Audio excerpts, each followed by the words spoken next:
Hi everyone, welcome to your second observation paper.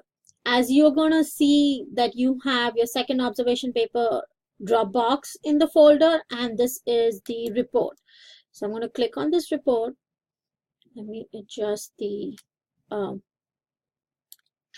so once again, it is exactly the same rubric, exactly the same expectations from the first one. The only thing different is you are now watching a 6th grade math class. And honestly, this would be easier for at least the section on content and pedagogy. I know the first report, a lot of you had problems with content and pedagogy, but there were some great examples. So when you load it again, it's the same process. You're going to choose a campus report and you're going to put McNeil Middle School, view your report.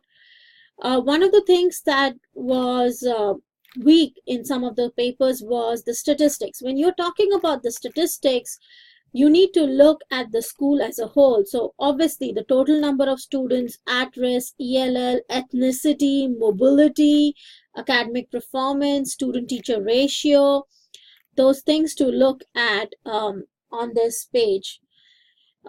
Disability is there. You don't have to go into detail about the disability, but some part of it, and think about what data you want to write. Once again, this is your video. When you click on it, it is going to directly take you to your YouTube. Content and pedagogy, you already know which sections to look at from the PDF, either uploaded on D2L or the front pages of your book. What you were looking for, the positive examples, and how does this help you in your teaching, career, or learning. I had excellent examples of teaching career, and you've related to yourself. That was great. Keep those things up. Respect and rapport, accurate and clear communication, student engagement, and learning. Some of the things that could be improved is sometimes you guys don't pay much attention to one section of it because you've done one big whole paragraph. If you break them into paragraphs within each of these topics, it would help you know that I only have a sentence about how observing this helps you in your teaching. Another thing is what's going to happen is you paraphrase the PPR standards. If you paraphrase, that's fine. If you are taking them directly, that is fine. Just don't forget to put the quotes on them.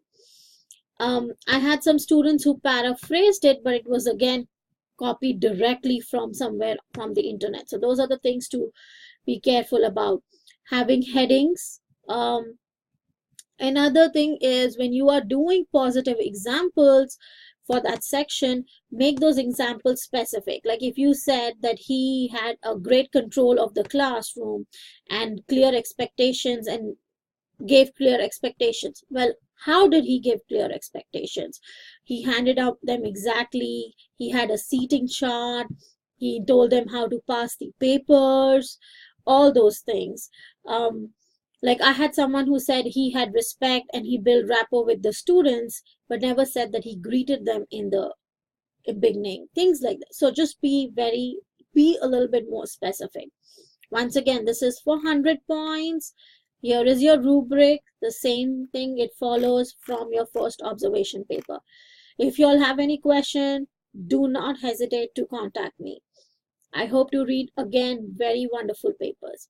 Have a great day.